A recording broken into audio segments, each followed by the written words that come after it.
ఈరోజు మనమైతే string formatting గురించి చూద్దాం. స్ట్రింగ్ ఫార్మాటింగ్ అంటే అవుట్పుట్ కన్సోల్లో ప్రింట్ అయ్యే స్ట్రింగ్లో ఎక్కడైతే వేరియబుల్ వాల్యూ అనేది రీప్లేస్ అవ్వాలో అక్కడ రీప్లేస్ చేయడానికి మనం స్ట్రింగ్ ఫార్మాటింగ్స్ యూజ్ చేస్తాం. స్ట్రింగ్ ఫార్మాటింగ్ అంటే ఇక్కడ యూజింగ్ ఫార్మాట్ స్పెసిఫైర్ యూజ్ చేస్తాం. నేమ్ అనేది ఒక వేరియబుల్, ఏజ్ అనేది ఒక వేరియబుల్. ఇక్కడ మనం ఫార్మాట్ స్పెసిఫైర్ అంటే అదొక సింబల్ లాగా. ఫార్మాట్ స్పెసిఫైర్ ఆ సింబల్ యూజ్ చేసి మనం ఆ ప్లేస్లో మనం ఆ వేరియబుల్ని రీప్లేస్ చేస్తాం.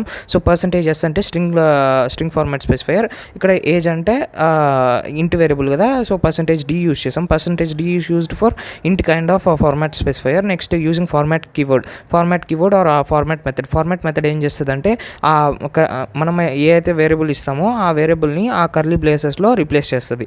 So this is string formatting using format method. Next using F string అనేది Python 3.6లో ఇంట్రొడ్యూస్ చేశారు. ఎఫ్ అనేది ఫార్మాటెడ్ స్ట్రింగ్ కోసం యూజ్ చేస్తాం. ఇక్కడ కర్లీ బ్రేసెస్లో వేరియబుల్ నేమ్స్ ఇచ్చేసి ఇంకా రన్ చేస్తే అక్కడ డైరెక్ట్గా ఇంకా వేరియబుల్ వాల్యూ అనేది రీప్లేస్ అయిపోయి రన్ అయిపోతుంది. So this is output.